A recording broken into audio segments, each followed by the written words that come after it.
শুরু করছি আজকের ক্লাস।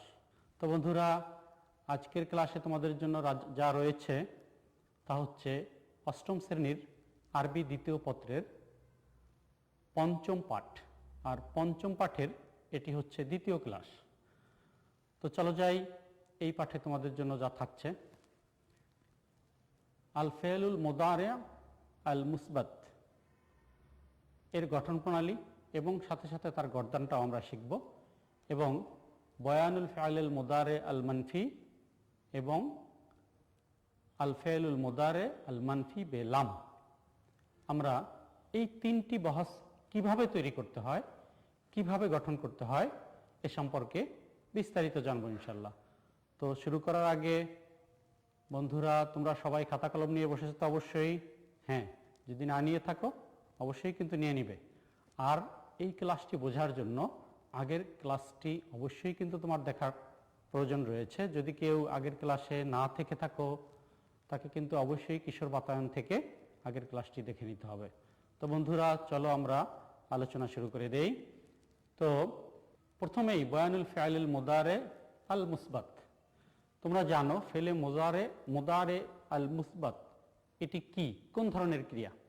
হ্যাঁ, আরবিতে টোটাল ক্রিয়াগুলোকে যে কয়েকটি মৌলিক ভাগে ভাগ করা হয়, ফেলে মাদি, ফেলে মুদারে এবং ফেলে আমর, এই তিনটি ভাগের এটি হচ্ছে দ্বিতীয় ভাগ।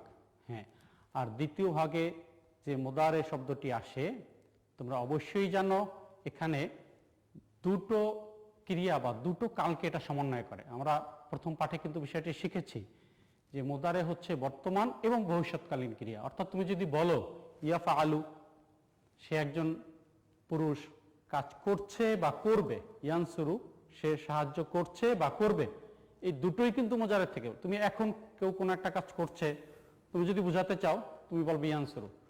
আবার যদি ভবিষ্যৎকালীন কোনো ব্যাপারে তোমাকে বলতে হয় সে করবে, সে সাহায্য করবে, তখনও কিন্তু তোমাকে কি বলতে হবে? ইয়ানসুরু। হ্যাঁ, তো ফেলে মুজারে আল মুসবাত, আল মুসবাত শব্দের অর্থ কিন্তু হ্যাঁ বোধক। এই হ্যাঁ বোধক থেকেই আমরা প্রথমত শিখব। প্রথম যে ছিগাটি তৈরি হবে সেটি হবে হ্যাঁ বোধক বা আল মুসবাত। তার থেকেই কিভাবে মানফি বলতে হয়, মানফি করতে হয়, সেটা কিন্তু আমরা জেনে নিব। তো প্রথমেই আমরা আল মুসবাত সম্পর্কে জানার চেষ্টা করছি। তো ভালো করে খেয়াল করবে কিন্তু, যদিও কিছুটা আলোচনা আগের ক্লাসে গিয়েছে, তো আজকের ক্লাস থেকে আমরা পুরোপুরি বিষয়টি শিখে নেব ইনশাআল্লাহ। তো ফেলে মুজারে মুসবাত কিসের থেকে গঠন করতে হয় বলো তো? হ্যাঁ, ফেলে মাদি থেকে গঠিত হয়। আর ফেলে মাদি গঠিত হয় কিসের থেকে? মাসদার থেকে। তো মাসদার থেকে যখন আমরা ফেলে মাদি গঠন করব, ঠিক সেই মাদির সিগার থেকেই আমাকে মুদারের সিগাগুলো শিখতে হবে। তো মাদির সিগাগুলো কি? মাদির সিগা হচ্ছে নাসরা, আবার মাদির সিগা হচ্ছে আকরামা বা আসারা, অন্তরা, আবার এই যে তানাবা, তাকাব্বালা এবং স্থান ছড়া। অর্থাৎ আমরা কয়েক ধরনের সিগা কিন্তু দেখতে পাচ্ছি। প্রথমেই আমাদের দুটি কাজ করতে হবে, অর্থাৎ 3, 4, 5 বা 6 যাই হোক না কেন, অক্ষরের সংখ্যা যাই হোক না কেন, ওই কাজটুকু কমন। দেখো কি হচ্ছে তা। নাম্বার 1, ফেলে মাদি এর শুরুতে একটি আলামতে মুদারে যোগ করতে হবে। অর্থাৎ সকল শব্দের শুরুতে, সকল ফেলে মাদির শুরুতে প্রথমে আমি একটি আলামতে মুদারে যোগ করে নিব। দ্বিতীয়ত যে কাজটি করতে হবে আমাকে, সেটি হচ্ছে ফেলে মাদির শেষে একটি দম্মা বা পেশ দিতে হবে। দুটি কাজ কিন্তু, একটি হচ্ছে আলামতে মুদারে যোগ হবে, দ্বিতীয়টি হচ্ছে শেষে দম্মা বা পেশ দিতে হবে। অর্থাৎ একটি কাজ শুরুতে আর একটি কাজ কিন্তু শেষে। এই দুইটা কাজ সবার ক্ষেত্রেই কমন। এই দুটি কাজ আমরা করব। কিসের শুরুতে যোগ করব বলতো এটা? হ্যাঁ, ফেলে মাদির শুরুতে। ফেলে মাদির শুরুতে আমরা এই দুটি যোগ করব। তারপরে 3 অক্ষর, 4 অক্ষর, 5 অক্ষরের ক্ষেত্রে একটু একটু ব্যবধান আছে, আমরা সেগুলো ভালো করে কিন্তু খেয়াল করব। যদি 3 অক্ষর বিশিষ্ট মাদি হয়, সেই ক্ষেত্রে আমাদেরকে আলামতে মুদারে এটা কিন্তু জবর বিশিষ্ট হবে। অবশ্য 5 এবং 6 অক্ষরের ক্ষেত্রেও আলামতে মুজারেটা এটা জবর বিশিষ্ট হবে। কেবল দেখো খেয়াল করে, শুধু 4 অক্ষরের ক্ষেত্রে আলামতের মুজারেটা পেশ বিশিষ্ট হবে। তাহলে 4 ধরনের শব্দ হতে পারে, 3, 4, 5, 6 আমরা আগেই জেনেছি। তার মধ্যে আলামতে মোজারের হরকতটা কি হবে এটি কিন্তু আমাকে খেয়াল রাখতে হবে। তো তা বলার আগে আমি একটু বলে নেই যে আলামতে মোদারে এটা কিন্তু 4টি, মনে আছে তো তোমাদের? 4টি আলামতে মোদারে। আলামতে মোদারে 4টি কি কি? হামজা, তা, ইয়া, নুন, এই 4টি, যাকে আমরা কি বলি? আতাইনা, সংক্ষেপে আতাইনা বা ইয়া আতি, না আতি, দুই জায়গাতেই সমানভাবে 4টি অক্ষর চলে আসে। তো এই 4টি অক্ষর যখন চলে আসে, এই আলামতে মোদারে গুলোই আমরা বিভিন্ন জায়গায় বিভিন্ন সিগাতে ব্যবহার করব। তো আলামতে মোদারে আমরা নিব, কিন্তু আলামতে মোদারে কি আমাকে হরকত দিতে হবে না? হ্যাঁ, আলামতে মোদারেতে আমি কি হরকত দিব সে বিষয়টি কিন্তু এখন বলবো, খেয়াল করবে ভালোভাবে। সেটি হচ্ছে আলামতে মোদারে ম্যাক্সিমাম ক্ষেত্রে জবর বিশিষ্ট হবে, অর্থাৎ 3, 5 এবং 6 মাদি যদি এইভাবে আসে 3, 5 বা 6 অক্ষর বিশিষ্ট, সেই ক্ষেত্রে আলামতে মোদারেটি হবে জবর বিশিষ্ট।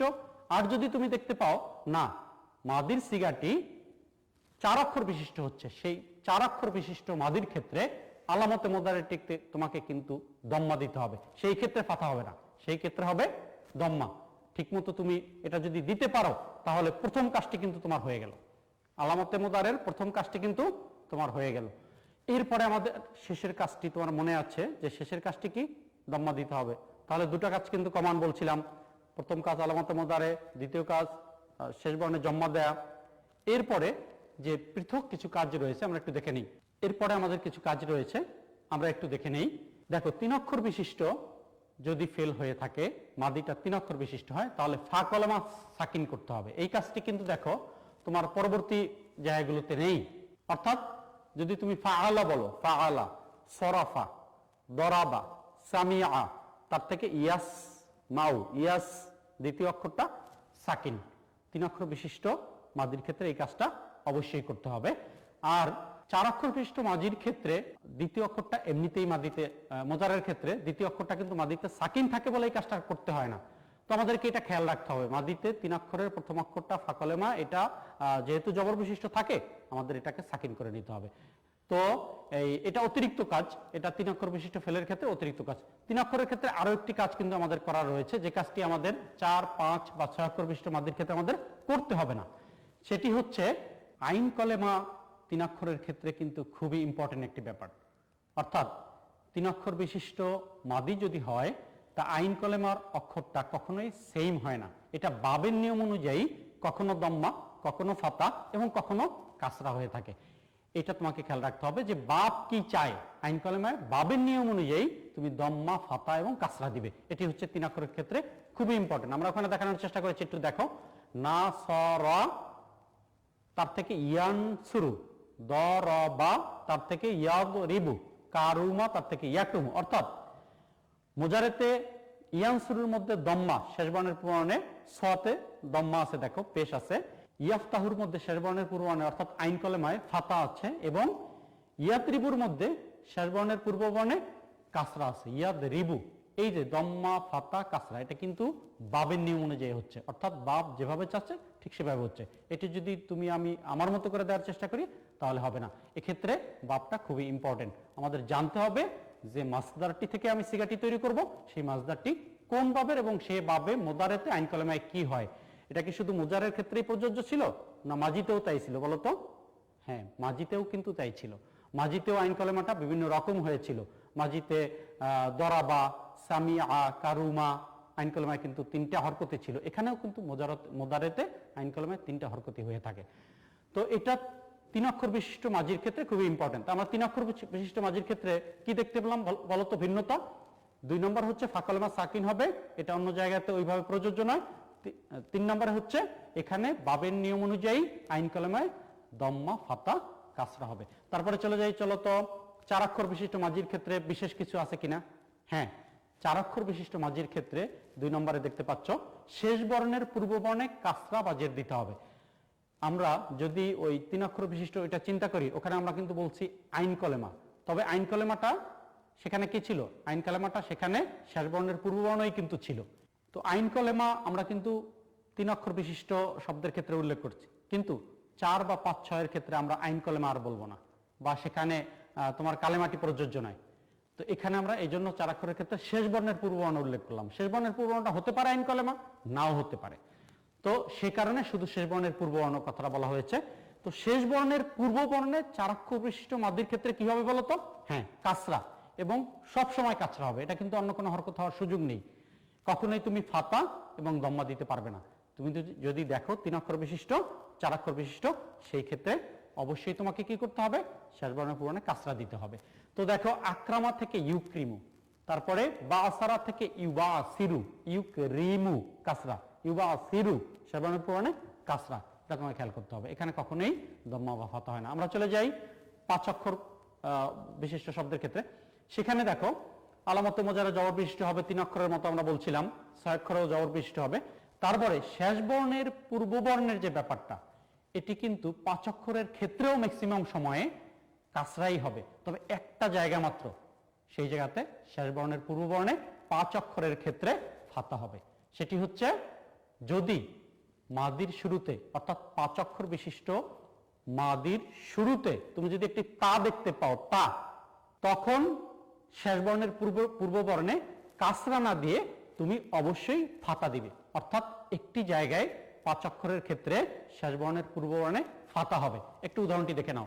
যেমন তুমি যদি এই যে তানাবা থেকে ইয়াজে তানিবু করো, অর্থাৎ এই যে তানাবা মাদি থেকে মোজারে বানাতে চাও, তাহলে কি দাঁড়ায় দেখো তো? এই যে তানাবা, সেখানে কি শুরুতে তা আছে? নেই। আর নেই বলেই স্বাভাবিকভাবে শেষ বর্ণের পূর্ব বর্ণে ইয়াজে তা নিবু শেষ বর্ণে কাচরা হয়েছে। কিন্তু পরের উদাহরণটিতে তাসারবালা থেকে ইয়াতাসারবালু, এখানে কিন্তু শেষ বর্ণের পূর্ব বর্ণে মাদিতে আমরা কি দেখতে পাচ্ছি? তা। তো যখন শুরুতে তা আসলো, এই তা আসার কারণে মোদারের শেষ বর্ণের পূর্ব বর্ণে কাসরা না হয়ে জবর হয়েছে। তো একটি জায়গায় শেষ বর্ণের পূর্ব বর্ণে কাসরা না হয়ে কি হবে? ফাতা হবে। সেটি কোনটি? যদি ফেলে মাদির শুরুতে তা থাকে। তাসারবালা, তা, দেখো তাসারবালা তা দিয়ে শুরু হয়েছে, কিন্তু আগেরটি এ যে তানাবা হামজা দিয়ে শুরু হয়েছে বা অন্য কিছু। তো অন্য কিছু অবশ্য হয় না, এখানে দুটো হওয়ারই সুযোগ আছে। একটি হচ্ছে হামজা, আরেকটি হচ্ছে তা। ম্যাক্সিমাম ক্ষেত্রেই হামজা হয়, আর তা কিছু কিছু ক্ষেত্রে হয়। যেমন তাকাব্বালা এই বাপটির থেকে যদি আসে, তবে তাফাউল অথবা তাফাউল, বা তাফাউল তাফাউল, এই ধরনের বাপগুলো থেকে যদি আসে, সেখানে ফেলে মাদির শুরুতে তা আসে। আর বাকি জায়গাগুলো ম্যাক্সিমাম জায়গাতেই শুরুতে হামজা আসে। তো আমরা দেখব 5 অক্ষর বিশিষ্ট মাদির ক্ষেত্রে শুরুতে কি হামজা আছে না তা আছে। যদি শুরুতে হামজা থাকে তাহলে শেষ বর্ণের পূর্ব বর্ণে কাসরা হবে, আর যদি শুরুতে তা থাকে তাহলে শেষ বর্ণের পূর্ব বর্ণে কিন্তু ফাতা হবে। তো দেখতে পাচ্ছি আমরা উদাহরণে এই যে তানাবা থেকে ইয়া যে তানিবু, অর্থাৎ শেষ বর্ণের পূর্ব বর্ণে কাসরা আছে। কেন বলো তো? হ্যাঁ, মাদির শুরুতে কি আছে? হামজা আছে, হামজায় অসল আছে। তারপরে তাসারবালার মধ্যে আমরা দেখতে পাচ্ছি সেখানে আমরা মোদারেতে শেষ বর্ণের পূর্ব বর্ণে কি দিব? জবর দিব। শেষ বর্ণের পূর্ব বর্ণে কি দিব? ফাতহা বা জবর দিব। তাসারবালা থেকে ইয়া তাসারবালু আমরা দেখতে পাচ্ছি। তো 5 অক্ষরের ক্ষেত্রে এই ব্যাপারটি কিন্তু হয়ে যায়। অর্থাৎ 5 অক্ষরের মাদি দুই ধরনের হওয়ার কারণে মোদারের শেষ বর্ণের পূর্ব বর্ণের ব্যাপারটা দুই রকম হয়ে থাকে। তো বন্ধুরা, 6 অক্ষর বিশিষ্ট যে মাজিটা আছে একটু দেখি আমরা। 6 অক্ষর বিশিষ্ট মাজির ক্ষেত্রে আলাদা কিছু আছে কিনা? না, 6 অক্ষর বিশিষ্ট মাজির ক্ষেত্রে আলাদা কিছুই বলার নেই। আলামতে মোজারে যোগ হবে। আলামতে মোজারে ম্যাক্সিমাম যেরকম 4 অক্ষর বাদে বাকিগুলোতে যেরকম আলামতে মোজারে জবর বিশিষ্ট হয়, ঠিক সেই জবর বিশিষ্ট হবে। এবং এক্ষেত্রেও ম্যাক্সিমাম যা হয় শেষ বর্ণের পূর্ব বর্ণে কাসরা হবে। তো আমরা একটু দেখে নিই। ইস্তানসরা থেকে ইয়াস্তানসিরু, এখানে আমরা দেখতে পাচ্ছি শুরুতে ইয়া জবর বিশিষ্ট, শেষ বর্ণের পূর্ব বর্ণে সোয়াতে কাসরা রয়েছে। ইব্রান শাখা থেকে ইয়াব্রান শিখু, এখানেও তাই।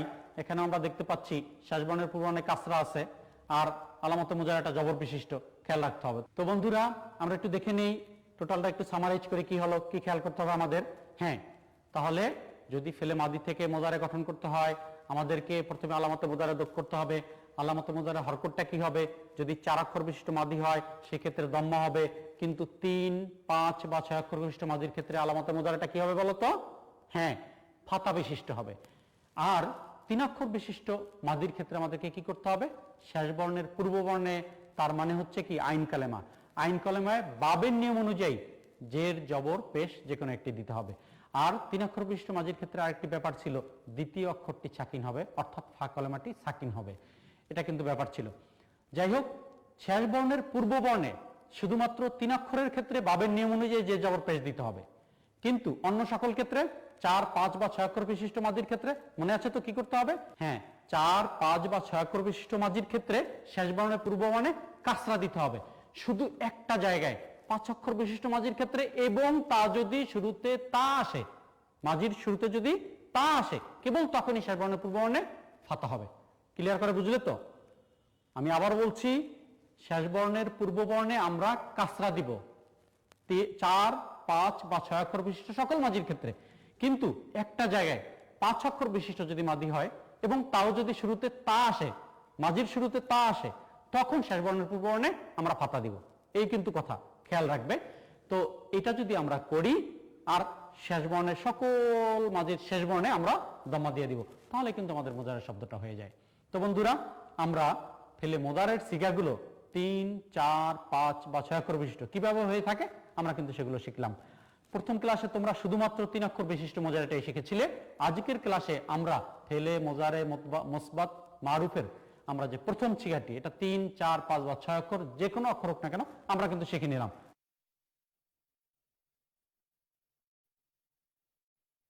করোনা স্বাস্থ্য সেবা এখন ঘরে বসেই আপনার স্মার্টফোনে প্লে স্টোর কিংবা অ্যাপ স্টোর থেকে করোনা বিডি অ্যাপটি ডাউনলোড করে খুব সহজেই রেজিস্ট্রেশন করুন। সবুজ অর্থ আপনি সম্পূর্ণ সুস্থ। আপনার অবস্থা নীল হলে আপনি ভালো আছেন, দুশ্চিন্তার কিছুই নেই। হলুদ হলে আপনি সাবধানে থাকুন, ঘরে থাকুন। আপনার অবস্থা লাল দেখালে 1-6263 নম্বর বা হটলাইনগুলোতে ডাক্তারের সাথে যোগাযোগ করুন এখনই। প্রয়োজনে আমরা পৌঁছে যাব আপনার কাছে। ঝুঁকি এড়াতে করোনা বিডি মোবাইল অ্যাপ ব্যবহার করুন। জনস্বার্থে স্বাস্থ্য অধিদপ্তর।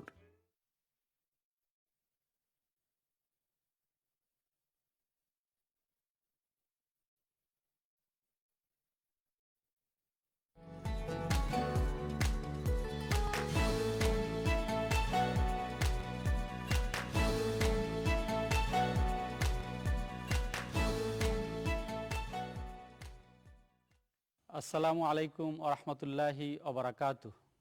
আলহামদুলিল্লাহি রাব্বিল আলামিন, ওয়াসসালাতু ওয়াসসালামু আলা সাইয়্যিদিল আমবিয়া ওয়াল মুরসালিন ওয়া আলা আলিহি ওয়া আসহাবিহি আজমাইন।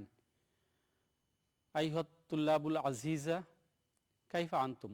প্রিয় শিক্ষার্থীবৃন্দ, কেমন আছো তোমরা? নিশ্চয়ই ভালো আছো। আজকের এই সময়ে ভালো থাকাটাই বড় চ্যালেঞ্জ। আল্লাহ রাব্বুল আলামিন আমাদের ভালো ভালো রাখুক। তো আমার ঘরে আমার মাদ্রাসা অনুষ্ঠানে তোমাদের স্বাগত জানিয়ে শুরু করছি আজকের ক্লাস। তো চলো বন্ধুরা, শুরু করা যাক। তো আজকের পাঠে আমরা কিন্তু ফেলে মাদির যে স্বাভাবিক রূপান্তরগুলো, স্বাভাবিক যে সিগাগুলো রয়েছে, অর্থাৎ ফেলে সহির, সেগুলো দিয়ে শিখব না। যেহেতু এটি অষ্টম শ্রেণী, অতএব সেই শ্রেণী মোতাবেক আমাদেরকে একটু অ্যাডভান্সড লেভেলে শিখতে হবে। তো ফেলে মাদির আজওয়াফে ওয়াউই এবং মোতালে আইনে ওয়াউই থেকে ফেলে মাজির যে তাসরিফ বা রূপান্তর, আমাদের কিন্তু সেটিই জানতে হবে। কারণ ফেলে মাদি সংক্রান্ত আলোচনা আমরা সেই পঞ্চম শ্রেণী থেকে শুরু করে পঞ্চম, ষষ্ঠ, সপ্তম শ্রেণীতেও শিখে এসেছি। এখনকার আলোচনাটা কিন্তু একটু জটিল, তোমাদের কিন্তু ভালো করে খেয়াল না করলে এটা বুঝে আসবে না। তো পর্যায়ক্রমে আমরা দেখো 5টা মাজদার দিয়ে আমরা ফেলে মাদির যে রূপান্তরগুলো, এগুলো কিভাবে হয়ে থাকে এটা জানবো। মাজদারগুলো কি কি দেখো তো? আল কাউলু, আল খাউফু, আল বায়ু, আদ দুআউ, আর রামিউ। এই 5টি মাজদার কি কঠিন মনে হচ্ছে? না, যদি ভালো করে খেয়াল করো দেখবে সহজ হয়ে যাবে ইনশাআল্লাহ, কোনো সমস্যা নেই। তো সবগুলো মাজদার দিয়ে আজকে আমরা শেষ করতে পারবো না। তো এই জন্য আল কওলু মাজদার থেকে ফেলে মাজির তাসরিফগুলো কিভাবে হয় এবং এর সংশ্লিষ্ট কিছু তালিল আছে, সেই তালিলগুলো কিন্তু আমাদের শিখে নিতে হবে। তালিল মানে কি জানো? তালিল শব্দটি আগে শুনেছো কখনো? শোনার কথা অবশ্যই, সপ্তম শ্রেণীতে তোমাদের কিছুটা ধারণা পাওয়ার কথা ছিল। যদি ভালোভাবে পড়ে থাকো নিশ্চয়ই কিছুটা বুঝবে, কিছু জানবে। তো যাক, তারপরেও আমি বলছি তালিল শব্দটি বাবে তাফিলের মাজদার, ইল্লাত শব্দ থেকে এসেছে, ইল্লাত থেকে তালিল। আর এই তালিল শব্দের অর্থ হচ্ছে সন্ধি করা। আমরা বাংলা ব্যাকরণে যেরকম সন্ধি পড়ি, সে ঠিক ওই জিনিসটি হচ্ছে তালিল। এর মানেটা হচ্ছে তোমরা ফালা ফালা ফালু, নাসারা নাসারা নাসারু, দরাবা দরাবা দরাবু, এই যে সিগাগুলো শিখেছিলে সেখানে কিন্তু একেবারে একজাক্ট শব্দটাই ব্যবহার হয়েছে, উইদাউট এনি চেঞ্জিং, কোনো পরিবর্তন ঘটে নাই। শব্দগুলো যেরকম গঠন প্রণালী অনুযায়ী তৈরি হয়েছিল ঠিক সেভাবেই আছে। কিন্তু আজকের যে পাঠে আমরা যেগুলো আলোচনা করব, যে মাজদারগুলো এখানে আছে, এগুলোর অবস্থাটা কিন্তু তেমন নয়। এগুলোর মূল রূপটা ঠিক থাকে না, সন্ধির মাধ্যমে এটি পরিবর্তিত হয়ে যায়, তালিলের মাধ্যমে এটা পরিবর্তিত হয়ে ভিন্ন রূপ ধারণ করে। তো চলো আমরা দেখি বিষয়গুলো। আমরা যদি ভালোভাবে খেয়াল করি অবশ্যই বুঝতে পারবো। তো আমরা যাই পরবর্তী স্লাইডে, যে ফেলে মাদির থেকে যদি আল কওলু মাজদার তাসরিফ আমরা করি, তাসরিফটা কিভাবে আসে দেখো। তাসরিফটা একটু পড়ো তো। কলা কলা, কলু কলাত, কলাতা কুলনা, কুলতা কুলতুমা কুলতুম, কুলতে কুলতুমা কুলতুন্না, কুলতু কুলনা। এই যে সিগাগুলো খেয়াল করছো, কোথায় ছিল সে ফাআলা, সেই ফাআলা এখানে নাই, কিন্তু ফাআলা রূপটা এরকম নেই, কলা নেই। তারপর একটু সামনে চলে গেলে কুলনা, এই কুলনা, এটা তুমি যদি ভালোভাবে এই পাঠ না বুঝে থাকো, কারো যদি এই বিষয়টা জানা না থাকে, তার পক্ষে কিন্তু কখনোই বলা সম্ভব না যে এই কুলনা শব্দটা ফেলে মাদি।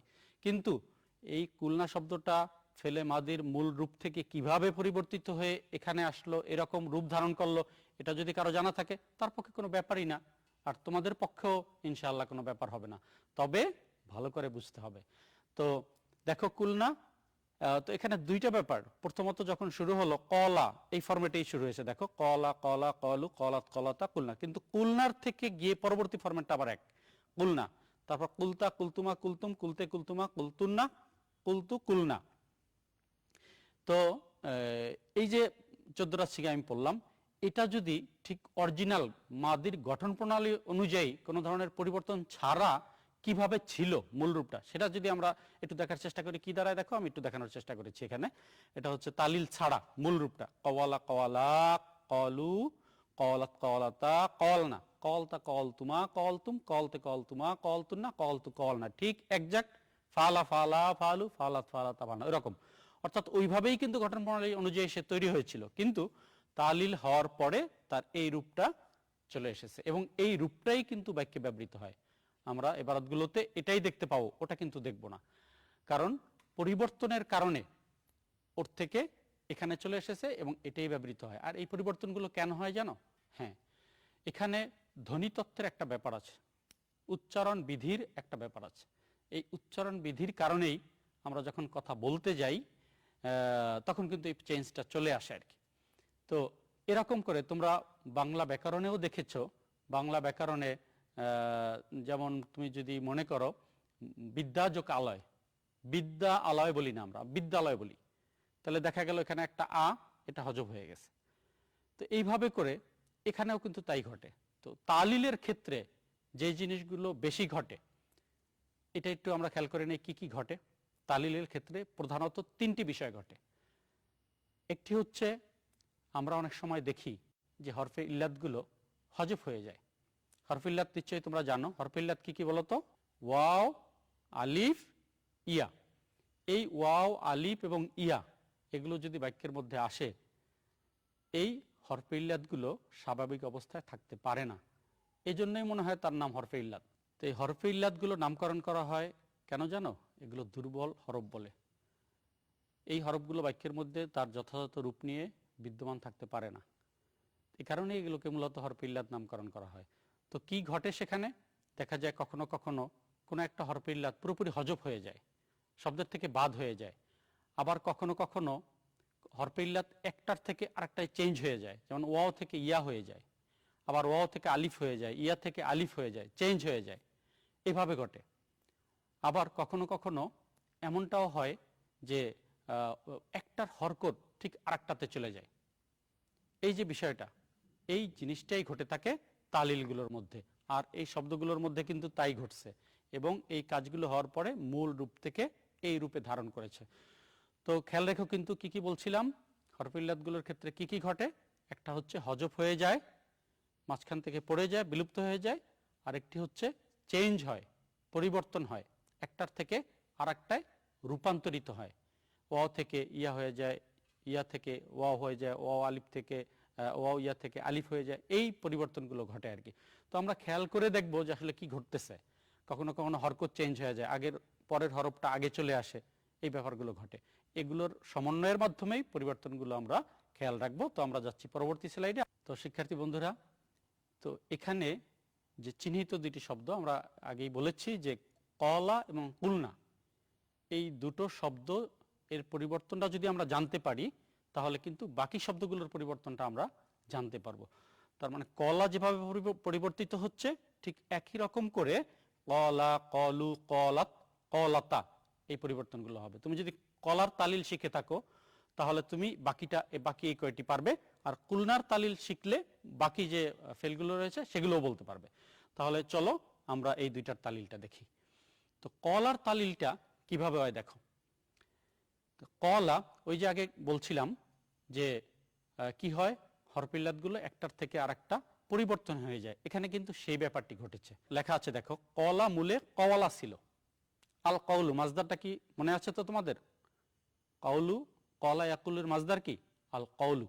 তো এই আল কওলু মাজদার থেকেই কিন্তু আমরা শিখতেছি। তো আল কওলু মাজদার থেকে অতিরিক্ত অক্ষরগুলো বাদ দিয়ে যদি তুমি মূলাক্ষরগুলো রেখে দাও তাহলে সেটাতে মাজির গঠন প্রণালী প্রয়োগ করলে কওলা হয়। তো শিক্ষার্থী বন্ধুরা, কওলা মূলে কওয়ালা ছিল, যে শব্দটি আমরা দেখলাম এটা মূলে কি ছিল? কওয়ালা ছিল। তো এই কওয়ালার মধ্যে একটু খেয়াল করো, এখানে 3টা হরফই হরকত বিশিষ্ট এবং এখানে প্রত্যেকটাতেই ফাতা রয়েছে। গঠন প্রণালী অনুযায়ী এখানে ফাতা হওয়ার কথা ছিল এবং ফাতাই আছে। তো এই ফাতহা বা জবর ওয়াওয়ের জন্য, এবং ওয়াও মোতাহাররাক তার পূর্বের অক্ষরেও যদি ফাতা হয়ে থাকে তাহলে সেখানে ওয়াওটা টিকতে পারে না। উচ্চারণ রীতির কারণে, উচ্চারণ বিধির কারণে সেটা পরিবর্তিত হয়ে যায়। সে কথাটি এখানে বলা হচ্ছে। দেখো, হরকত বিশিষ্ট ওয়াওয়ের পূর্বাক্ষর জবর বিশিষ্ট হওয়ায়, পূর্বাক্ষর মানে কফ, এই কফের মধ্যে জবর আছে, এই জবর বিশিষ্ট হওয়ার কারণে ওয়াওকে তার পূর্বাক্ষরের জবর অনুযায়ী, ওয়াওকে তার পূর্বাক্ষরের জবর অনুযায়ী মানে কি, অর্থাৎ জবর চায় তারপরে কি হোক, তারপরে আলিফ হোক। অর্থাৎ জবরের সাথে আলিফের একটা মহব্বত আছে। জবরের সাথে যেরকম আলিফের মহব্বত, ঠিক সে একই রকম করে জেরের সাথে ইয়ার মহব্বত, আর পেশের সাথে কিন্তু ওয়াও এর মহব্বত। এটা আমাদেরকে খেয়াল রাখতে হবে। তো ভালো লাগছে তাই না? হ্যাঁ, এই অনুযায়ী জগৎটা কিন্তু এভাবেই চলে। তো ওয়াওটা সেই ক্ষেত্রে আগের জবরের কারণে ঠিক থাকতে পারেনি, ওয়াওটা পরিবর্তিত হয়ে কি হয়েছে? আলিফ হয়ে গেছে। আলিফ দ্বারা পরিবর্তন হওয়ায় এখন কওয়ালাটা কি হিসেবে, মানে পরিবর্তিত হওয়ার পর কি হয়ে গেল বলতো? কওয়ালা। তো একই নিয়মে এই যে কলাটা হলো, কওয়ালা থেকে কলা, কাজ হয়েছে কি? ওয়াওটা আলিফে পরিবর্তন হয়ে গেছে। কেন পরিবর্তন হয়েছে বলতো? জবরের কারণে। তার আগের অক্ষরে যেহেতু জবর, ওই জবর এর কারণে ওয়াওটা আলিফ হয়ে গেছে। ঠিক একই রকম করে তার পরের যে শব্দগুলো, কওয়ালা এর পরে চলে যাও, দ্বিতীয় যে শব্দটা এটা কি বলতো? কওয়ালা। হ্যাঁ, এখানেও কিন্তু একই ব্যাপার ঘটছে। কওয়ালা, তো কওয়ালা এখানেও জবরের পরে ওয়াও আছে, তো জবর চায় তারপরে আলিফ হবে, তো ওয়াওটা পরিবর্তন হয়ে এখানেও কিন্তু আলিফ হয়ে গেছে। তো কলা, তারপরে তৃতীয় শব্দ যদি চলে যাও তৃতীয় ফেলটিতে, সেখানেও কিন্তু কি ব্যবহার ঘটতেছে, কি সেটি? কওয়ালু। তো কওয়ালু, সেখানে ওই রকম ওয়াওটা পরিবর্তন হয়ে আলিফ হয়ে গেছে। এভাবে 5টি সিগাতে একই জিনিস ঘটেছে এবং এই কারণে 5টি সিগার রূপটা একই রকম আছে। তো এইভাবে হচ্ছে কলার শব্দটা, তাই কওয়ালা থেকে কলা। তো এরকম করে আমরা শুধু কওলু এর বাইরে গিয়ে আমরা অন্য আরো 2-1টি মাজদার দিয়ে ট্রাই করে দেখতে পারি আমরা এটি বুঝতেছি কিনা। তো দেখো তো, আমি এখানে দেখানোর চেষ্টা করেছি। সওয়ামা, আস-সাওমু মাজদার, যেটি আস-সাওমু, রোজা রাখা মানে কি? হ্যাঁ, আস-সাওমু। হাদিস শরীফে রাসূল করিম সাল্লাল্লাহু আলাইহি সাল্লাম বলেছেন কিন্তু, মান সামা রমাদানা ঈমানান ওয়া ইহতিসাবান। এখানে কিন্তু এই যে সমা শব্দটি এসেছে, এই সমার মধ্যে আমরা দেখতে পাচ্ছি সওয়াতের পরে আলিফ। এই আলিফটা কিন্তু মূল শব্দ নয়, এটা পরিবর্তিত রূপ। ঠিক এরকম করেই এটি মূলে ছিল সওয়ামা, তার থেকে সমা হয়েছে। তারপরে বাওয়ালা, এর থেকে বালা হয়েছে। বাওয়ালা মানে কি? আল বাউলু মাজদার থেকে। আল বাউলু অর্থ হচ্ছে পেশাব করা। এই পেশাব করা আল বাউলু শব্দটা, এইটা ওই ওয়াটা পরিবর্তিত হয়ে এখানেও কিন্তু আলিফ হয়ে গেছে। তো আল বাউলু থেকে বাওয়ালা। এইভাবে আরো অনেক শব্দ তোমরা দেখে নিবে, যাতে করে সেগুলো তোমরা প্র্যাকটিস করতে পারো। তো আমরা কলা শব্দটির তালিক শিখলাম, এবং কলা আবার বলো তো কি ছিল মূলে? কলা, কওয়ালা। হ্যাঁ, কি পরিবর্তিত হয়েছে? ওয়াওটি আলিফে পরিবর্তন হয়ে গেছে। কেন সেটি জবরের কারণে। জবর চায় তার বাম পাশে আলিফ হোক, কি হোক বলতো? আলিফ হোক। হ্যাঁ, এ কারণেই এই পরিবর্তনটি আমরা লক্ষ্য করছি। আমরা যাচ্ছি পরবর্তী শব্দটিতে, কুলনা। কুলনা আমরা বলছিলাম এই দুটো শব্দের তালিল যদি আমি শিখি তাহলে 14টা সিগার সবগুলো তালিল আমরা শিখতে পারবো। কুলনা দেখো, কুলনার মধ্যে কি পরিবর্তনটা ঘটেছে? কুলনার মধ্যে হচ্ছে দেখো, কুলনা মূলে কওয়ালনা ছিল, ফালনা ওজনে। মূল শব্দ কোনটা? ফালনা। গঠন প্রণালী অনুযায়ী কি হওয়ার কথা ছিল এটির? ফালনা। হ্যাঁ, এই ফালনা হিসেবেই কুলনা এর মূল রূপ হচ্ছে কওয়ালনা। তো এখানে কি করছে? ওয়াও হরকত বিশিষ্ট এবং তার পূর্বাক্ষর জবর হওয়ায়, দেখো ওটায় হরকত আছে, তার পূর্বাক্ষরে জবর আছে, যেটা কলার মধ্যে করছিল ওই ব্যাপারটা কিন্তু এখানেও আছে। এখানকার প্রথম ব্যাপারটি সেম, একই রকম। তো শিক্ষার্থী বন্ধুরা, এখানে ঠিক সেম একই পরিবর্তনটা আমরা লক্ষ্য করলাম, এবং সেই পরিবর্তনটা হওয়ার পরে কি দাঁড়ালো দেখো, ওয়াওটা আলিফ হয়ে গেল, আলিফ হওয়ার পরে কলনা হলো। তাই কলনার মধ্যে একটি সমস্যা তৈরি হয়েছে। কি সমস্যা ধরতে পারো কিনা দেখো তো? হ্যাঁ, তোমাদের জানা আছে কিনা, আরবিতে পাশাপাশি দুটো হরফ কখনোই কিন্তু সাকিন বিশিষ্ট হতে পারে না। এটি আরবির জন্য প্রযোজ্য নয়। হলে পরে সেটা উচ্চারণ করা যায় না। তুমি কিভাবে করবে? পরপর দুটোই যদি সাকিন থাকে তাহলে উচ্চারণ করার কোনো সুযোগ আছে? না, নেই। আর সে কারণেই আমাকে এখানে আরও একটি চেঞ্জ করতে হয়েছে। সেটি কি? ওই যে আমাদের পরিবর্তনগুলোর মধ্যে একটি ছিল যে প্রয়োজনে কোনো হরফ সরাসরি বিলুপ্ত করা যাবে, সরাসরি বাদ দেওয়া যাবে। আমরা কিন্তু এখন সেই কাজটি করব। তো কলনার মধ্যে দেখো আলিফ, প্রথমত যে হরফটা সেটি হচ্ছে আলিফ, যেটা পরিবর্তিত হয়ে এসেছে, তারপর হচ্ছে লাম, দুটোই হরকত শূন্য। এই অবস্থাতে আমরা আলিফটাকে চেঞ্জ করে দেব। কাকে চেঞ্জ করবো বলো তো? আলিফ। কেন? হরফে সইটা চেঞ্জ করা যাবে না? না, দুর্বল বলে একটা কথা আছে, যে পৃথিবীতে দুর্বলদের কোনো জায়গা নেই। এ জগতে হায় সেই বেশি চায়, আছে যার ভুড়ি ভুড়ি। ব্যাপারটা এরকমই, যে যে যার যত বেশি শক্তি সে তত বেশি টিকে থাকতে চায়। তো হরফে ছহিটা শক্তিশালী আর হরফে ইল্লাটটা দুর্বল। তো এবার কিন্তু ওই আলিফটা ঠিকই পরিবর্তিত হয়ে আসলো, কিন্তু টিকে থাকতে পারিনি। এবার তার বাদ হয়ে যাওয়ার পালা। তো আলিফটা এবার বাদ হয়ে যাবে, আমরা আলিফটাকে ফেলে দিব। তো ফেলে দেওয়ার পরে কি ঘটে দেখো তো? কলনা। কি হলো? কলনা। তো কলনা যখন হলো, দেখো তো কয়টা চেঞ্জ হলো এর মধ্যে? দুটো চেঞ্জ কিন্তু। একটা হচ্ছে কওয়ালনা থেকে কলনা, মানে ওয়াটা পরিবর্তিত হয়ে আলিফ হলো। দ্বিতীয়ত ওই আলিফটা আবার বাদ পড়ে গেল, এখন দাঁড়ালো কলনা। এরপরে কি ঘটতেছে দেখো, এরপরে হচ্ছে যে ওয়াওটা এখানে যে ছিল, এর তো কিছু হইলেও একটা অধিকার আছে। এই জন্য ও এর সিম্বল স্বরূপ, এই জন্য ওয়াও এর সিম্বল স্বরূপ আমরা ওয়াও চাই। ওয়াও এর সাথে সাথে কার জন্য মহব্বত একটু আগে বলেছিলাম বলতো? দম্মার। হ্যাঁ, তো ওই ওয়াও যে এখানে ছিল এটা বোঝানোর জন্য ওই দম্মাটাকে ঠিক আগের অক্ষর কফে আমরা যুক্ত করে দিব, যাতে করে আমরা বুঝতে পারি যে এখানে একটা ওয়াও ছিল। এই জন্য এই তৃতীয় কাজটা করতে হবে আমাদের, কপের ফরকত ফাতাকে চেঞ্জ করে দিয়ে আমরা কি করে দিব? এটাকে দম্মায় পরিণত করে দিব। তো কলনা থেকে কি হলো? কুলনা। এইভাবে করে আমরা কিভাবে কওয়ালনা থেকে কুলনায় পরিণত হলো আমরা কিন্তু জানতে পারলাম। আমাদেরকে কয়টা স্টেপ পার হতে হচ্ছে বলতো? 3টি স্টেপ। প্রথম স্টেপে আমরা ওয়াওটা আলিফ করলাম, দ্বিতীয় স্টেপে আবার আলিফটিকে বাদ দিলাম, তৃতীয় স্টেপে এসে আমরা কপের হরকত ফাতাকে দম্মা বা পেশে পরিণত করলাম। তো কওয়ালনা থেকে কুলনা হয়ে গেল। ঠিক এইভাবে দেখো এখানে স্টেপগুলো, কওয়ালনা মূল শব্দ, তারপরে কলনা, তারপরে কলনা, তার থেকে কুলনা। এই কুলনা শব্দটাই বাক্যে ব্যবহৃত হয়। তো এইভাবে করে আরো কয়েকটি শব্দ আমরা এখানে উদাহরণ আমরা দেখিয়েছি। দেখো, সমনা থেকে সুমনা, বাওয়ালনা থেকে বুলনা, কমনা থেকে কুমনা। তুমি এই কুমনা বা কুলনা অর্থাৎ এই জমন্নাসে গায়েবের সিগাটি, এই তালিলটা তুমি যদি জানো, এখন তোমাকে যদি বলা হয় তাহলে কুলতুমের তালিল কি বলতো, তোমাকে কি তখন অন্য কিছু ভাবতে হবে? না, সেম একই রকম। কুলতুম মূলে কলতুম ছিল, কলতুম থেকে কলতুম হয়েছে।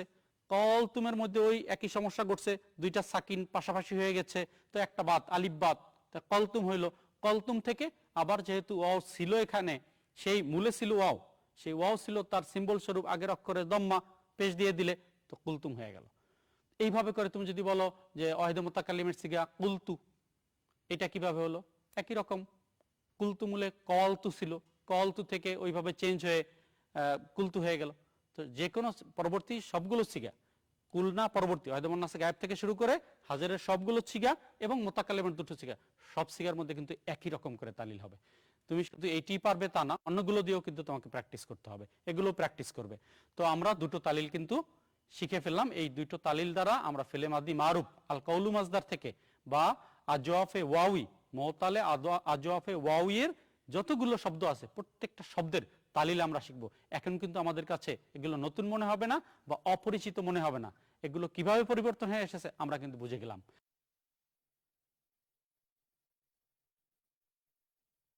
করোনা স্বাস্থ্য সেবা এখন ঘরে বসেই আপনার স্মার্টফোনে প্লে স্টোর কিংবা অ্যাপ স্টোর থেকে করোনা বিডি অ্যাপটি ডাউনলোড করে খুব সহজেই রেজিস্ট্রেশন করুন। সবুজ অর্থ আপনি সম্পূর্ণ সুস্থ।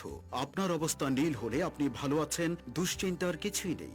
হলুদ হলে আপনি সাবধানে থাকুন, ঘরে থাকুন। আপনার অবস্থা লাল দেখালে 1-6263 নম্বর বা হটলাইনগুলোতে ডাক্তারের সাথে যোগাযোগ করুন এখনই। প্রয়োজনে আমরা পৌঁছে যাব আপনার কাছে। ঝুঁকি এড়াতে করোনা বিডি মোবাইল অ্যাপ ব্যবহার করুন। জনস্বার্থে স্বাস্থ্য অধিদপ্তর।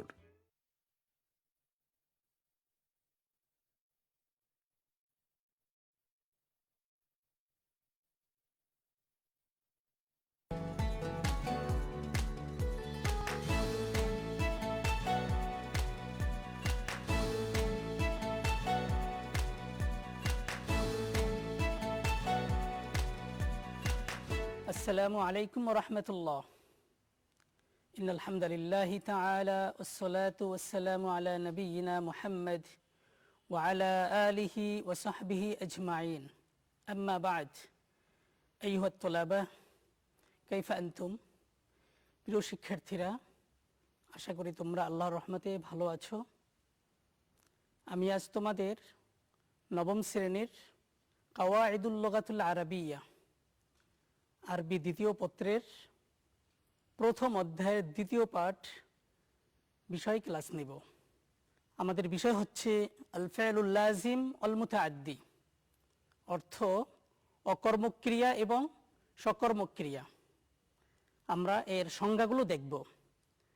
আমরা প্রথমেই তারিফুল ফাইলুল লাজিম, ফাইলুল লাজিমের সংজ্ঞা, পরিচয়, অকর্মক ক্রিয়ার পরিচয় আমরা জানার চেষ্টা করব। আমরা জানো তোমরা, আমরা সংজ্ঞা যখন দেই তখন একটা শাব্দিক সংজ্ঞা দেই, পারিভাষিক সংজ্ঞা দেই। সুতরাং আমরা ফেলুল লাজিমের শাব্দিক সংজ্ঞা দেখব। ফেলুল লাজিম এখানে দুটি শব্দ রয়েছে, একটি ফেল আর একটি আল লাজিম। ফেল শব্দটি একবচন, বহুবচন, আফআল, ফিআল অর্থ ক্রিয়া, ভার্ব। আর আল লাজিম শব্দটি মিন ইসমুল ফাইল মিনাল লুজুম, এটি লুজুম শব্দ থেকে, লুজুম মাজদার থেকে ইসমুল ফাইলের শব্দ। এর শাব্দিক অর্থ রয়েছে আসাবিত, স্থির, আদ্দাইম, আবদ্ধ, আল মুস্তাকার, আল মাহসুর, আল মাকিস ওমা ইলা জালিক। এরকম অনেকগুলো তার শাব্দিক অর্থ রয়েছে। আমরা এর বাংলায়ও আমরা অর্থ দেখতে পাচ্ছি। আল লাজিম শব্দ লুজুম ক্রিয়ামূল থেকে নির্গত, যার অর্থ সীমাবদ্ধ, স্থায়ী। ফেলুল লাজিমের ব্যবহার আমাদের বাংলা ব্যাকরণেও রয়েছে, যাকে অকর্মক ক্রিয়া হিসেবে সাব্যস্ত হয় এবং ইংরেজি ব্যাকরণে যাকে ইন্ট্রানজিটিভ ভার্ব হিসেবে বলা হয়। এই জন্য এর গুরুত্ব সব ভাষাতেই রয়েছে। আমরা এবার দেখব আল মানা ইসতিলাহান, পারিভাষিক সংজ্ঞা। পারিভাষিক সংজ্ঞায় আমরা এখানে দুটি সংজ্ঞা উল্লেখ করেছি। এক নম্বর, হুয়াল ফি'লুল্লাযী লা ইয়াহতাজু ইলা মাফউলিন বিহি লিইতমামি মা'নাল জুমলা। যেহেতু আমরা মূল উদ্দেশ্য হচ্ছে আমরা ব্যাকরণ শিখি কথা বলার জন্য, মানুষকে মনের ভাব প্রকাশ করার জন্য, এই জন্যে সংজ্ঞার মধ্যে এই বিষয়টা চলে আসছে। দেখো, ফেলুল লাজিম হচ্ছে এমন একটি ফেল যার মাফুলি বিহির প্রয়োজন হয় না বাক্য পূর্ণ করার জন্যে, মনের ভাব পুরোপুরি প্রকাশ করার জন্যে, বুঝানোর জন্যে কখনো মাফুলি বিহির প্রয়োজন হয় না। মাফুলি বিহিটা কি? মাফুলি বিহি হচ্ছে মূলত যাকে অবজেক্ট, যাকে বলা হয় কর্মবাচক শব্দ। তার মানে যেই ফেলের কর্মবাচক শব্দ হয় না, অবজেক্ট হয় না, শুধুমাত্র ফেল থাকে এবং ফাইল থাকে, এর ধারায় বাক্য সম্পন্ন হয়, তাকে ফেলুল লাজিম বলে। আমরা ফেলুল লাজিমের দ্বিতীয় সংজ্ঞা দেখতে পাচ্ছি, হুয়া মা ইস্তাকাররা হুদুথুহু ফি নাফসিল ফাইল। লেখক এখানে স্পষ্ট করে সংজ্ঞার মধ্যে বোঝানোর চেষ্টা করছেন ফেলুল লাজিমটা কি। মূলত ফেলুল লাজিম হচ্ছে এমন একটি ফেল যার ফাইলের মধ্যে ফেলটি সীমাবদ্ধ থাকে।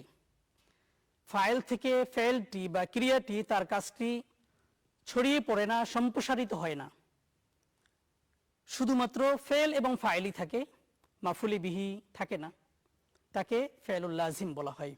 আমরা উদাহরণ দ্বারা আরো স্পষ্ট করে এই ফেলুল লাজিমের সংজ্ঞাটা ভালো করে বুঝতে পারি। নিচে আমাদের কিছু উদাহরণ রয়েছে।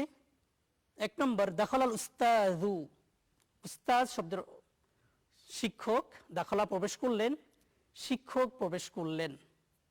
এখানেই কিন্তু কথা শেষ, এখানে মাফুলি বিহির প্রয়োজন হয়নি।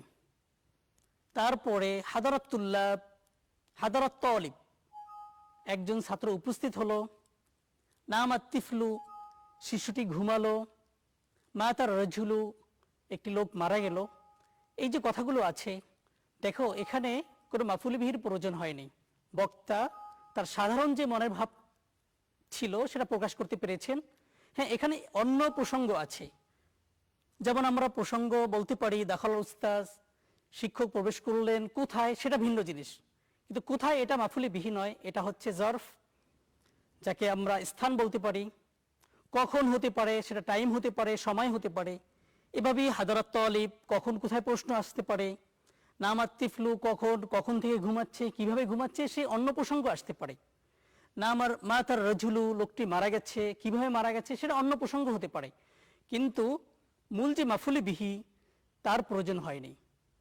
তাহলে বুঝা গেল যে শুধুমাত্র ফেল এবং ফাইল দ্বারাই বাক্যটি সম্পন্ন হয়, এরকম ফেলকে ফেলুল লাজিম বলা হয়। আশা করি তোমরা ফেলুল লাজিমের সংজ্ঞাটি বুঝতে পারছো। পরবর্তী স্লাইডে আমরা ফেল মুতাআদ্দির সংজ্ঞা দেখতে পাচ্ছি। তারিফুল ফেল মুতাআদ্দি, সকর্মক ক্রিয়া। মুতাআদ্দি, ফেলুল মুতাআদ্দি, যে ফেলটি সম্প্রসারিত হয়, যার মাফুলি বিহির প্রয়োজন হয়, তাকেই মূলত ফেলুল মুতাআদ্দি বলা হয়। আমরা এর সংজ্ঞা দেখে নেই। আল মুতাআদ্দি মিন ইসমুল ফাইল মিন আত-তাআদ্দি, মুতাআদ্দি শব্দটি বাবে তাফাউল, তাআদ্দি, তাআদ্দি বাবে তাফাউল থেকে শব্দ, এখান থেকে ইসমুল ফাইলের শব্দ। এর অর্থ হচ্ছে মুতাজাওয়িজ, অতিক্রমকারী, যে ছড়িয়ে পড়ে, অন্য জায়গায় সম্প্রসারিত হয়। জাওয়াজা, যেমন জাওয়াজা, যেমন বলা হয় নামাজের সামনে থেকে জাওয়াজা।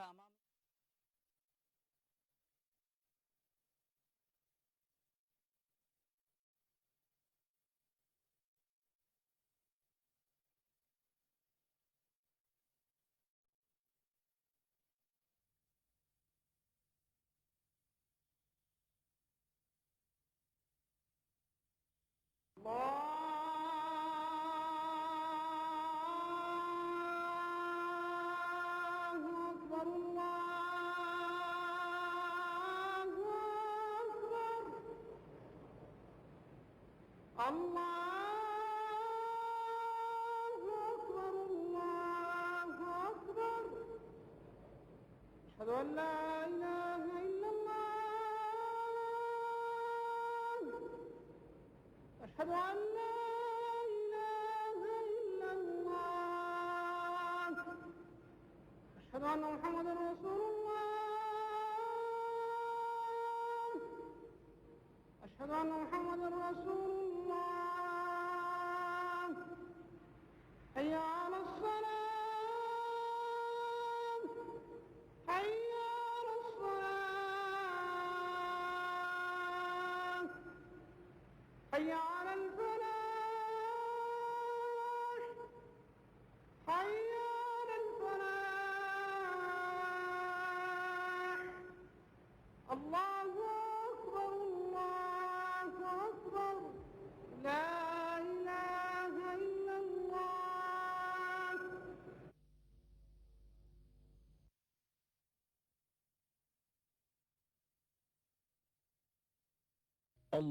اللهم رب هذه الدعوة التامة والصلاة القائمة آت محمدا الوسيلة والفضيلة والدرجة الرفيعة وابعثه مقاما محمودا الذي وعدته إنك لا تخلف الميعاد। হে আল্লাহ, এই পরিপূর্ণ আহ্বান ও শাশ্বত নামাজের তুমি প্রভু।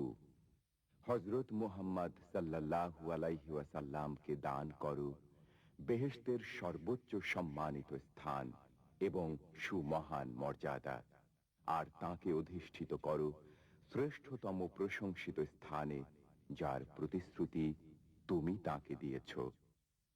নিশ্চয়ই তুমি প্রতিশ্রুতির ব্যতিক্রম করো না।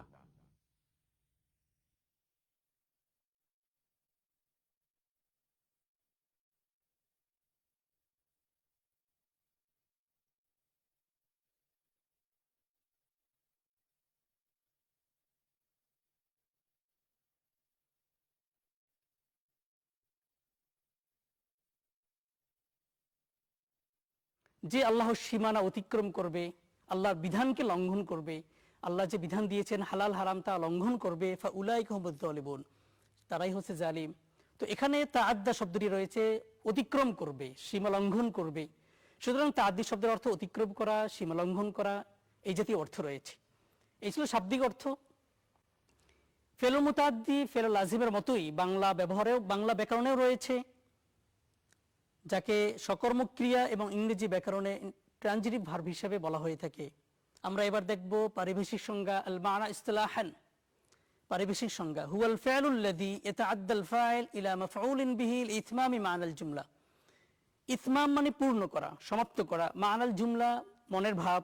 বক্তা তার মনের ভাব প্রকাশ করতে গিয়ে যেই ফেলের মাফুলি বিহির প্রয়োজন হয়, মাফুলি বিহি ছাড়া তার মনের ভাব পুরোপুরি ভাবে প্রকাশ করতে পারে না, অসম্পূর্ণ থেকে যায়, এরকম ফেলকে ফেলুল মুতাআদ্দি বলা হয়। 2 নম্বর সংজ্ঞায় আমরা দেখতে পাচ্ছি হুয়া মা তাজাওয়াজা হুদুসুহু মিনাল ফাইলি ইলাল মাফউলি বিহি, অর্থাৎ যেই ফেল তার ফাইলকে অতিক্রম করে মাফুল পর্যন্ত ছড়িয়ে পড়ে সম্প্রসারিত হয়।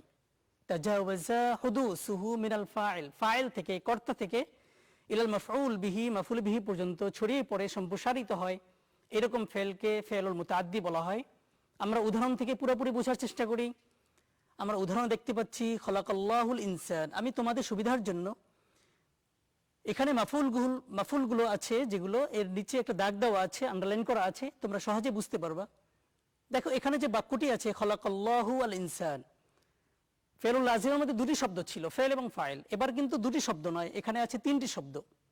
খলাকাল্লাহ, ফেল এবং ফাইল, আল্লাহ সৃষ্টি করেছেন, শেষ হয়নি বাক্য, মনের ভাব প্রকাশ হয়নি। আল ইনসানা, মানুষকে, এখন মনের ভাব প্রকাশ পেয়েছে। খলাকাল্লাহুল ইনসানা, আল্লাহ মানুষকে সৃষ্টি করেছেন। বক্তা যা বলতে চেয়েছিলেন তার মনের ভাবটা প্রকাশ পেয়েছে। আরেকটি উদাহরণ দেখো, হাফিজাত তালিবু আল কোরআন আল করিম, ছাত্রটি কোরআনুল করিম মুখস্থ করেছে, কোরআনুল করিম মুখস্থ করেছে। এখন এখানে যদি আমরা শুধু হাফিজাত তালিব বলতাম, ছাত্রটি মুখস্থ করেছে, তাহলে মনের ভাব পরিপূর্ণভাবে প্রকাশ পেত না। যখন আমরা মাফুলি বিহি উল্লেখ করেছি হাফিজাত তালিব আল কোরআনুল করিম, এখন কিন্তু বক্তা তার মনের ভাব প্রকাশ করতে পেরেছে ছাত্রটি কি মুখস্থ করেছে, কোরআনুল করিম। আরেকটি উদাহরণ দেখতে পাচ্ছি, নাসর আল গনিয়্যু আল ফাকিরা, গনি ধনী ব্যক্তিকে বোঝানো হয়, সম্পদশালী, একজন সম্পদশালী ব্যক্তি একজন দরিদ্রকে সাহায্য করেছে। এখানেও যদি আমরা শুধুমাত্র কর্তা পর্যন্ত রাখতাম, নাসর আল গনি, মাফুলি বিহি উল্লেখ না করতাম, তাহলে মনের ভাব পরিপূর্ণ রূপে প্রকাশ পেত না। সুতরাং আমরা বুঝতে পারলাম এই 2 সংজ্ঞা ধারা, ফেলুল লাজিম এবং ফেলে মুতাআদ্দি সংজ্ঞা ধারা, কোনটি ফেলুল লাজিম এবং কোনটি ফেলুল মুতাআদ্দি এবং কার ব্যবহার কেমন। বন্ধুরা চলো আমরা পরবর্তী স্লাইডে দেখে নেই। কিছু উদাহরণ আছে তোমাদের সামনে। প্রিয় শিক্ষার্থীরা, আমরা এখন কিছু লাজিম এবং মুতাআদ্দি পাশাপাশি সামনাসামনি রেখে আমরা উদাহরণগুলো বোঝার চেষ্টা করব। আল আমথিলা আলাল ফি'লিল লাজিমি ওয়াল মুতাআদ্দি, আমথিলা মিসালের বহুবচন, ফেলুল লাজিম এবং ফেলে মুতাআদ্দির কিছু উদাহরণ আমরা সামনে রাখছি। এগুলোতে আমরা বোঝার চেষ্টা করব। এতক্ষণ তো আমরা আলাদা আলাদা বোঝার চেষ্টা করেছি, এবার আমরা সামনাসামনি রেখে ফেলুল লাজিম এবং ফেলে মুতাআদ্দির উদাহরণগুলো সামনে রেখে আমরা বোঝার চেষ্টা করব এই দুইটার মধ্যে মৌলিক কি পার্থক্য রয়েছে। তাহলে দেখো, আমরা আলিফ অংশে রয়েছে ফেলুল লাজিমের উদাহরণ এবং বা অংশে রয়েছে ফেলুল মুতাআদ্দির উদাহরণ, এবং স্বাভাবিকভাবেই দেখবা যে ফেলুল লাজিমের যে উদাহরণগুলো রয়েছে এখানে মাত্র দুটি শব্দ রয়েছে, ফেল এবং ফাইল। কামাত তিফলু, শিশুটি দাঁড়ালো, নামাল ওয়ালাদু, বাচ্চাটি ঘুমালো, ইয়াখরুজুল উস্তাজ, শিক্ষক বের হচ্ছেন, ইয়াদহাবুল আবু, বাবা যাচ্ছেন। 5 নম্বর উদাহরণ দাখলাত আয়েশা, আয়েশা প্রবেশ করলো। এই উদাহরণগুলোর মধ্যে আমরা দেখতে পাচ্ছি শুধুমাত্র ফেল এবং ফাইল রয়েছে এবং এর ধারাই মনের ভাব প্রকাশ করেছে বক্তা। শুধুমাত্র ফেল এবং ফাইল দ্বারা বাক্য সম্পন্ন হয়েছে, মাফুল বিহির প্রয়োজন হয়নি। এবং এরপরে আমরা ফেলুল মুতাআদ্দির উদাহরণগুলো যদি দেখার চেষ্টা করি, খলাকাল্লাহু আল আরদ, আল্লাহ পৃথিবী সৃষ্টি করেছেন। এখানে যদি আমরা শুধুমাত্র ফেল এবং ফাইল খলাকাল্লাহু বলি তাহলে পরিপূর্ণরূপে অর্থ প্রকাশ পাবে না, মাফুল বিহির প্রয়োজন হয়েছে। এই জন্য খলাকাল্লাহু আল আরদ অর্থ এখন পরিপূর্ণ হয়েছে। আল্লাহ সৃষ্টি করেছেন কি? আল আরদ। তাকরাউ ফাতিমা আল কুরআন আল করিম, ফাতিমা কুরআনুল করিম পড়ছে। এখানেও যদি আমরা শুধু তাকরাউ ফাতিমা বলি তাহলে বাক্য সম্পন্ন হবে না। কি পড়ছে এটা জানতে চাচ্ছি। ইয়াশরাহুল উস্তাদু আদ-দার্স, শিক্ষক অধ্যায়টি আলোচনা করছেন, বিশ্লেষণ করছেন। এখানে আদ-দার্স যে শব্দগুলোর নিচে দাগ দেওয়া রয়েছে এই শব্দগুলোই মূলত এখানে মাফুল বিহি রয়েছে। 4 নম্বর উদাহরণ রয়েছে ইশতারাল আবু আল খাদরাওয়াত, ইশতারা ক্রয় করলেন, আল আব বাবা, আল খাদরাওয়াত সবজি। এখানেও আল খাদরাওয়াত একটি শব্দ যা মাফুল বিহি হিসেবে রয়েছে। আরেকটি উদাহরণ নাসারাত সুমাইয়া উম্মাহা, সুমাইয়া তার মাকে সাহায্য করলো। এখানে উম্মাহা শব্দটি মাফুল বিহি হিসেবে আছে।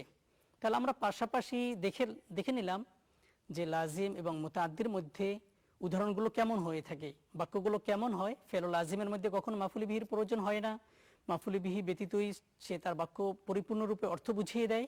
কিন্তু ফেলুল মুতাআদ্দি কখনোই মাফুল বিহি ব্যতীত তার অর্থ প্রকাশ পাবে না, অসম্পূর্ণ থেকে যাবে। প্রিয় শিক্ষার্থীরা, আমরা ফেলুল লাজিম এবং ফেলে মুতাআদ্দির সংজ্ঞা, তারপরে উদাহরণগুলো বিশ্লেষণ করার পর আমরা আরেকটি বিষয়ে তোমাদের সামনে আলোচনা করব, গুরুত্বপূর্ণ অবশ্যই।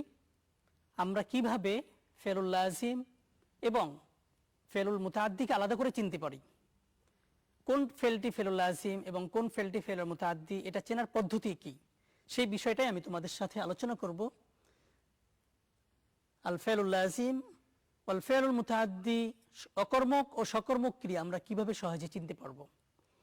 এর পদ্ধতি হচ্ছে, সহজ একটি পদ্ধতি হচ্ছে, আমরা ফেল এবং ফাইলকে উল্লেখ করে কি এবং কাকে দেখব প্রশ্ন আসে কিনা। বস্তুর ক্ষেত্রে কি হবে স্বাভাবিক, আর ব্যক্তির ক্ষেত্রে কাকে হবে। যদি আমরা দেখি ফেল এবং ফাইল বলার পরে কি অথবা কাকের প্রশ্ন আসতেছে তাহলে এটি ফেলের মুতাআদ্দি হবে। আর যদি কি এবং কাকের কোনো প্রশ্ন না আসে তাহলে বুঝতে হবে এটি ফেলুল লাজিম। আমি আবারও বলছি, ফেল এবং ফাইলকে উল্লেখ করার পর কি কাকের প্রশ্ন যদি না আসে তাহলে এটি ফেলুল লাজিম, আর যদি আসে তাহলে ফেলে মুতাআদ্দি। এবার আমরা উদাহরণগুলোকে নিয়ে আমরা একটু বিশ্লেষণ করে দেখি। আচ্ছা, কামাত তিফলু, শিশুটি দাঁড়ালো। আচ্ছা দেখি আমরা, শিশুটি দাঁড়ালো, এখানে কি বা কাকের প্রশ্ন আসে কিনা? আসে না। স্বাভাবিকভাবেই আমরা বলতে পারি এটি ফেলুল লাজিম। হ্যাঁ, অন্য প্রসঙ্গ আসতে পারে, আমি আগেও বলছি অন্য প্রশ্ন আসতে পারে, কখন, কিভাবে, কোথায়, এই জাতীয় প্রশ্ন আসতে পারে, টাইম প্লেস নিয়ে প্রশ্ন হতে পারে, কিন্তু কি কাকে প্রশ্ন আসবে না, অবজেক্টের যে প্রশ্ন সেটা আসবে না। তাহলে এটি হচ্ছে ফেলুল লাজিম। এভাবে সবগুলো উদাহরণ, নামাল ওয়ালাদ, শিশুটি ঘুমালো, কি বা কাকের প্রশ্ন আসে না, কি ঘুমালো, কাকে ঘুমালো এরকম প্রশ্ন আসছে না। ইয়াখরুজুল উস্তাজ, শিক্ষক বের হচ্ছেন, কি কাকের প্রশ্ন নেই। এবার আমরা পরের উদাহরণগুলোকে দেখার চেষ্টা করি। খলাকাল্লাহুল আরদ, আল্লাহ সৃষ্টি করলেন, প্রশ্ন আসছে। আমরা যদি ফেল এবং ফাইলকে রেখে দেই, খলাকাল্লাহ, আল্লাহ সৃষ্টি করলেন, করেছেন, এখনই প্রশ্ন আসছে কি কাকে, তাহলে আমরা উত্তর দিলাম খলাকাল্লাহু আল আরদ। এখন কিন্তু সম্পূর্ণ হয়েছে, আল্লাহ পৃথিবী সৃষ্টি করেছেন। আল্লাহ সৃষ্টি করেছেন কি? পৃথিবী। তাহলে আমরা বুঝতে পারলাম এটি ফেলুল মুতাআদ্দি। এমনি ভাবে তাকরাউ ফাতিমা আল কুরআন আল করিম, ফাতিমা পড়ছে, কি পড়ছে? কোরআন। একদম আরেকটা উদাহরণ দেখি, নাসরাত সুমাইয়া উম্মাহা, সুমাইয়া সাহায্য করছে উম্মাহা তার মাকে। সুমাইয়া সাহায্য করলো কাকে? তার মাকে। সুতরাং আমরা বুঝতে পারলাম এতক্ষণ যে ফেরুল লাজিম এবং ফেলে মুতাআদ্দি কি কাকে দিয়ে আমরা প্রশ্ন করে জেনে নিতে পারি যে কোনটি ফেরুল লাজিম এবং কোনটি ফেরুল মুতাআদ্দি। প্রিয় শিক্ষার্থীরা, পরবর্তী স্লাইডে আমরা আজকের অধ্যায়ে এই পাঠ থেকে আমরা কি শিখলাম এতক্ষণ পর্যন্ত আমরা এক নজরে বোঝার চেষ্টা করি। পরবর্তী স্লাইডে আমরা সেটা দেখতে পাচ্ছি। আমরা আজকে আমাদের পাঠটি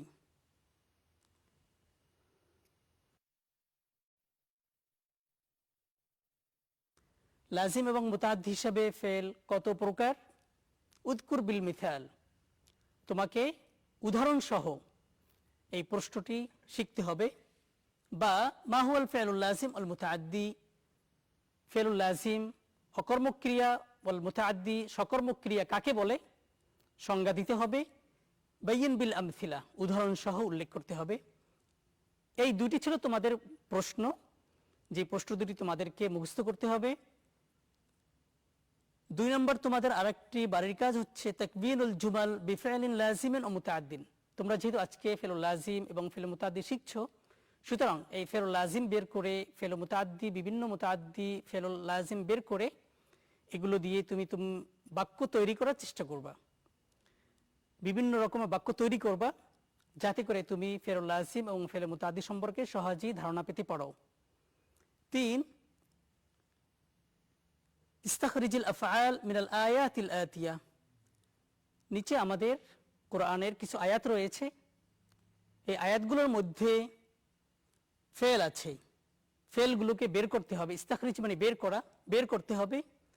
সুম্মা মাইয়িজিল আফআল লাজিমা ওয়াল মুতাআদ্দিয়া, এরপরে এগুলোর মধ্যে কোনটি ফেল মুতাআদ্দি কোনটি ফেলুল লাজিম আলাদা আলাদা ভাবে শনাক্ত করতে হবে। ইন্না হাযাল কুরআন ইয়াহদি লিল্লাতী হি আকওয়াম ওয়া ইউবাশশিরুল মুমিনিনা আল্লাযীনা ইয়া'মালুনাস সালিহাতি আন্না লাহুম আজরান কাবীরা ওয়া আন্নাল লাযীনা লা ইউমিনুনা বিল আখিরাতি আ'তাদনা লাহুম আযাবান আলীমা ওয়া ইয়াদউল ইনসানু বিশ-শাররি দুআআহু বিল খায়র ওয়া কানা আল ইনসানু আজুলা وجعلنا الليل والنهار آيتين فمحونا آية الليل وجعلنا آية النهار مبصرة لتبتغوا فضلا من ربكم ولتعلموا عدد السنين والحساب وكل شيء فصلناه تفصيلا وكل إنسان ألزمناه طائره في عنقه ونخرج له يوم القيامة كتابا يلقاه منشورا। প্রিয় শিক্ষার্থীরা, সূরা বনী ইসরাঈলের কিছু আয়াত তোমাদের সামনে রয়েছে, এর মধ্যে বেশ কিছু ফেল আছে। তোমরা এখান থেকে ফেলুল লাজিম এবং ফেল মুতাআদ্দি বের করে আলাদা আলাদা খাতায় তোমরা কাজ করবা এবং এই বাড়ির কাজগুলো তোমরা সমাপ্ত করে মাদ্রাসা যখন ক্লাস শুরু হবে তোমরা তোমাদের শ্রেণী শিক্ষকের কাছে বাড়ির কাজ জমা দিবে। প্রিয় শিক্ষার্থীরা, আমার ঘরে আমার মাদ্রাসা ক্লাসটি তোমরা কিশোর বাতায়ন ওয়েবসাইটে দেখতে পাবে। তোমাদের কোনো প্রশ্ন অথবা কোনো কিছু জানার হলে তোমরা কমেন্ট বক্সে প্রশ্ন করো, আমরা উত্তর দেওয়ার চেষ্টা করব ইনশাআল্লাহ।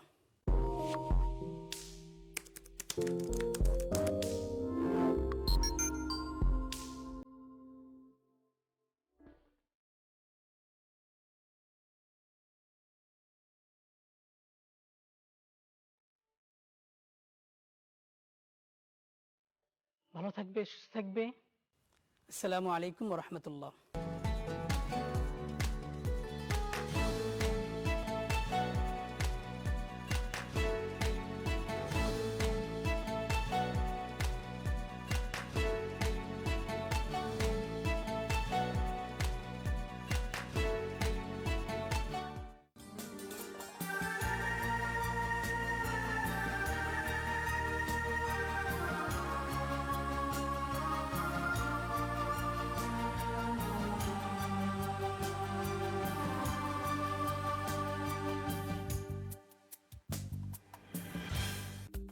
করোনা ভাইরাস প্রতিরোধে ঘন ঘন সাবান দিয়ে হাত ধুতে হবে। কাশি হলে নাক দিয়ে পানি ঝরলে মাস্ক ব্যবহার করুন। কাশির সময় টিস্যু পেপার বা পরিষ্কার কাপড় দিয়ে মুখ ঢেকে রাখুন। জ্বর, কাশি ও অসুস্থ বোধ করলে দ্রুত ডাক্তারের শরণাপন্ন হন। যদি করোনা ভাইরাস আক্রান্ত কোনো দেশ থেকে ফিরে থাকেন বা করোনা ভাইরাস আক্রান্ত কারো সংস্পর্শে থাকেন, তবে 14 দিনের জন্য স্বেচ্ছায় কোয়ারেন্টাইনে থাকুন। গবাদি পশু, হাঁস মুরগি সহ পশু ও পাখির সংস্পর্শ পরিহার করুন। যথাযথভাবে সেদ্ধ ও রান্না করা খাবার গ্রহণ করুন। ভিড় ও জনবহুল স্থান, সমাবেশ প্রভৃতি এড়িয়ে চলুন।